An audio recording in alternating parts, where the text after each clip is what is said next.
ကဲရန်ကုန်ဂလက်တီကိုအနေနဲ့ CG ကိုမှမနိုင်ဘူးဆိုရင်လည်းတကယ်အိမ်ပြန်ခဲ့ဖို့တင်ပါပြီအားလုံးပဲမင်္ဂလာပါကျွန်တော်ကတော့မျိုးကျော်ဖြစ်ပါတယ်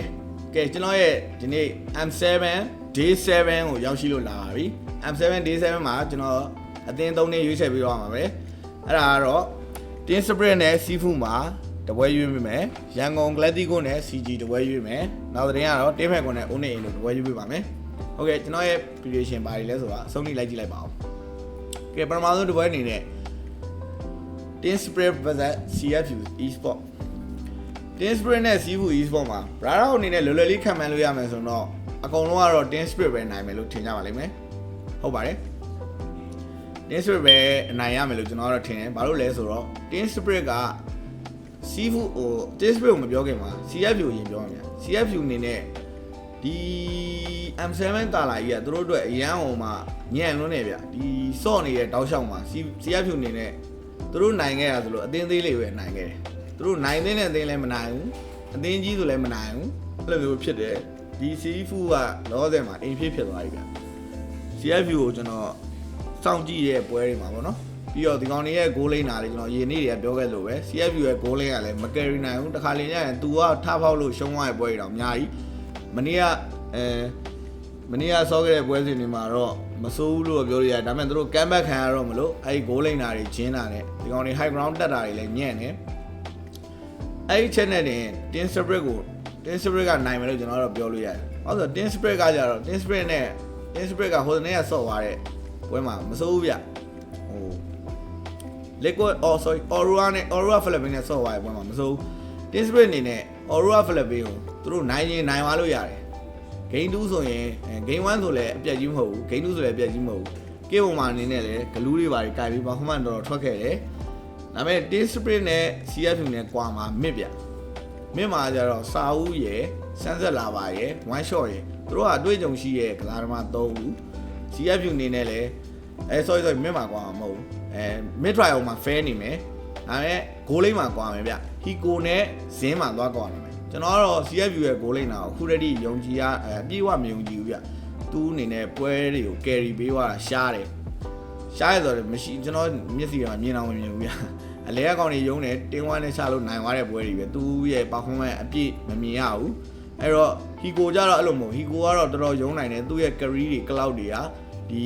ပွဲစဉ်တွေမှာလည်း performance ပြနေတယ်အဲ့တော့ Tin Spirit အနေနဲ့မင်းမှာဟိုဘက် mid တစ်ချမ်းမှာမနိုင်ဘူးဆိုတော့ goal line ချမ်းမှာနိုင်နေဗျအဲ့တော့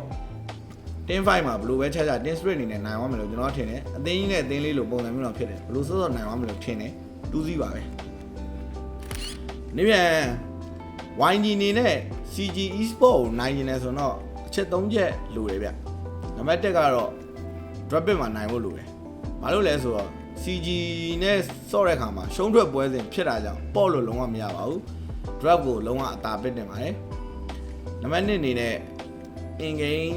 play style ဗျ in game play style မှာအာလီပိုင်းမှာ CG ကိုလုံးဝနှိမ့်လို့မရပါဘူး CG ကအကောင်တွေမနေ့ကကျွန်တော်ဆော့သွားတဲ့ပွဲစဉ်တွေကြည့်ရချိန်မှာဒီကောင်တွေအာလီပိုင်းတိုင်အရန်ဖိဆော့ပါတယ်ဒီမလေးရှားအသင်းကဒါမဲ့လည်းသူတို့ညံ့ပါတယ်မလေးရှားအသင်းကတော့ညံ့တယ်ဒါကြောင့်အာလီမနှိမ့်သင့်ဘူးဆိုတာကိုပြောပြတာပါနံပါတ်3အနေနဲ့ low dancing လုပ်တဲ့အခါမှာ YG ကအခုကျွန်တော်မြင်သလောက်တော့ YG ရဲ့ low position ပေါ့နော် low ဘောကဒီ15 second မိနစ် second 20လောက်မှာ low position ယူတာကောင်းတယ်အဲ့လိုပဲ CG ကလည်း flanking တစ်ပေါက်ရှိရယ် flanking တစ်ပေါက်သူတို့ရဲ့ mid ချုံကနေဝင်ပြီးတော့လော်တဲ့ကိုဝင်လာတဲ့ flanking တစ်ပေါက်ရှိရယ်အဲ့တော့ low set မှာနိုင်ဖို့လိုတယ်ဒီ3ခုမှာအသာစီးရခဲ့မယ်ဆိုကျွန်တော်တို့ YG အနေနဲ့အသာလေးနိုင်ပါတယ် okay ဒီ3ချက်လိုတယ်ဗောနော်ဒီ3ချက်လိုရတဲ့အတွက်ကျွန်တော်တို့ drop in မှာနိုင်အောင်လုပ်မယ်ဗျ okay နံပါတ်1 drop in မှာဘယ်လိုနိုင်အောင်လုပ်မလဲမနေ့ပြန်မှာ CG Esport ကသူတို့ရဲ့ hero တွေကဟို Gary ရဲ့ join ကိုဒီနေ့ရှုံးထွက်ပွဲစဉ်မှာဆော့ပြသွားတယ် Gary မှာ join တစ်ကောင်ရှိနေမယ်ပြီးတော့ goal line ကတိတ်ကြောက်စရာမလိုဗျ goal line ရင်းမှာကျွန်တော်တို့ဟို goal line ကကောင်ကအဲ့လောက်မကောင်းကျွန်တော်တို့အဓိက mid ကဂျန်ဂလာပဲဗျဂျန်ဂလာက join ဆော့တာသတိထားရမယ် Lancelot အရန်ကြိုက်တယ် join နဲ့ Lancelot အရန်ကြိုက်တဲ့နှစ်ကောင်ဖြစ်တယ်ကျွန်တော်ပဲဂျန်ဂလာကြတော့ Gonavia ကြိုက်တယ် Gonavia အားလို့သွဲအောင်ဆော့တယ်ပြီးပါတယ် Fadrin ဆော့တယ် Fanny ဆော့တယ်ကျွန်တော်ကတော့ drop in မှာနိုင်လို့ဆိုရင်ဟို game 1မှာ Fanny တော့မပစ်စေချင်ဘူးဗျ game 1မှာ Fanny ပက်လိုက်လို့ရှိရင် YG အနေနဲ့ဒီ pressure တစ်ခုမှဆော့ရမယ်လို့ကျွန်တော်ထင်တယ် game 1မှာ Fanny လုံးဝမပက်စေချင်ဘူး game 1နိုင်ပြီလို့ game 2မှာပက်ချင်ပက်ပါ game 1မှာ Fanny ပင့်ရင်ရှုံးမှုရရင်တော့များပါတယ်ဗျကျွန်တော်ကတော့ဒီချက်ကိုဒီချက်မှာ drop in မှာအဲ့ဒီတစ်ခုပဲသတိပေးချင်ပါတယ်ကျန်တဲ့ဟာတော့နိုင်အောင်ပစ်လို့ရတယ် Fanny game 1မှာပက်ပဲနဲ့ဆိုနိုင်အောင်ပစ်လို့ရတယ်နောက်ချက် play style ပိုင်းမှာဒီ CGE ဆိုတာအားဒီပိုင်း in game play style တိတ်မရှိဘူးဗျကျွန်တော်တို့ YG လောက်မကောင်းကျွန်တော်တို့ YG ကမှဂျန်ဂလာလာခေါ်တဲ့ဟာတွေပါရှိသေးတယ်ဟိုတင်းလက်ကွက်နဲ့ပွဲမှာကျတော့ဟိုဆန်ဖို့ရဲ့ငကားတွေပါတယ်ရောင်းဖို့ကျွန်တော်တို့ set up တွေပါတွေကမကောင်းဘူးလို့ကျွန်တော်တို့ယူဆရတယ်အဲ့တော့ဒီတစ်ခါ YG ကိုယုံကြည်ပေးမယ် play style ပိုင်းမှာအားဒီပိုင်းမှာမရှုံးစေနဲ့ဗျအားဒီပိုင်း first starter မှာကျွန်တော်တို့အရင်သူတို့ရဲ့ found တိုင်း YG ရဲ့ found တိုင်း EAB လာခေါ်ပြီးတော့အတင်း EAB ကအတင်းတိုးချမယ်ကျွန်တော်တို့လူချတဲ့ style ကိုပဲပြန်ပြီးတော့ဆော့စီနေပါတယ်နေ့ပြန် CG Esport ကိုတာလေးနိုင်သွားပါလိမ့်မယ်နံပါတ်3ဖြစ်တဲ့ကျွန်တော်တို့ရဲ့ lock position မှာ lock position ဟိုဘက်ကမစ်ချုံကိုအတင်းတိုက်တတ်ပါတယ်အဲ့ဒီမစ်ချုံကိုအတင်းတိုက်တဲ့နေရာမှာမစ်ချုံကနေမစ်ချုံကိုကိုရီးယား2កောင်လောက်ပဲယူပြီးဒီဘက်မှာ lock ဘက်မှာ3កောင်လောက်ရောက်နေတဲ့အခါမျိုးတွေမှာမစ်ချုံမှာဟဝတတ်ပါတယ်အဲ့ဒီချက်လေးကဲမယ်ဆိုရင်တော့နေ့ပြန် CG Esport ကိုတာလေးနိုင်သွားမယ်လို့ကျွန်တော်တို့ထင်တယ်အဲ့တော့ကျွန်တော်မနေ့ပြန် YG နဲ့ CG မှာ YG ကြိုက်ပါတယ် YG နိုင်လိမ့်မယ်လို့ကျွန်တော်တို့ယုံကြည်ပါတယ်ကဲနောက်ဆုံးသတင်းတွေနဲ့ကတော့ Team Falcon vs Onyx Indo ပါ Onyx Indo ကတော့ဒီနေ့ဆော့ပါရဲ့ပွဲစဉ်တွေမှာတော်တော်အားရပါတယ်ဒါမှသူတို့ရဲ့ foul set man ပါကျွန်တော်ပြီးတော့ကျွန်တော်ကြိုက်နေတဲ့ဟို Framid Draft ဗျ Framid Draft ဆိုတာ EVA ကရင်ဆုံးစားဆော့ပါဒီ M7 မှာ EVA က Framid Draft ကိုအရင်ဆုံးစားဆော့ပါတာအဲဟိုကဆိုရင်ဟိုဘက်ကeven နဲ့ seafood လားမသိဘူးဘာတင်းလဲမသိဘူးအဲဟိုက even ကအရင်စဆော်ပါ even နေနဲ့အဲဟိုကဟိုဘက်က hero တွေ Harabusa Luno Curry သုံးကောင်လုံး Framid တကောင်နဲ့ကောင်းတာသွားတာအခုလည်းအဲ့လိုပဲဒီနေ့ပွဲစဉ်မှာလည်းဟို Onyx အနေနဲ့ even နဲ့ဆော့ရဲ့အချိန်မှာခလီယာရဲ့ Luno ရဲ့လားခလီယာရဲ့ Luno ရဲ့လားCurry ထင်တယ်အဲ့ဒါကို Framid နဲ့တခါရဲကောင်းတာသွားတယ်အဲ့လိုမျိုးဗျာ single target တွေကိုတော့ Framid AOE ကအခု ready 9နေသေးတယ်ဒီနေ့ Framid Draft လေးကြိုက်တယ်ဗျာကျွန်တော်လည်းစဉ်းစားလိုက်တယ်အဲ့ even ဆော့ရဲ့နေ့ကဟာလို့ drop ကောင်းတယ် even 9မှာဆိုတော့တကယ်နိုင်သွားတယ်အခုလည်းအဲ့ drop ကို Onyx ကဆော့နေတယ်မစိုးကောင်းတယ် Onyx အနေနဲ့ပြန်လာလို့တော့ပြောလို့ရတယ်အနည်းပြန်မှာ Team Falcon အနေနဲ့လည်း Team Falcon ကဆော့တာကြတော့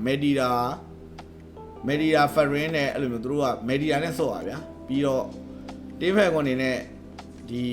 ဂိုးလေးက Sandoသူတို့လည်း roll တွေပါချိန်တာဗျအရင်ကတော့ found တိတ်မလန်းတော့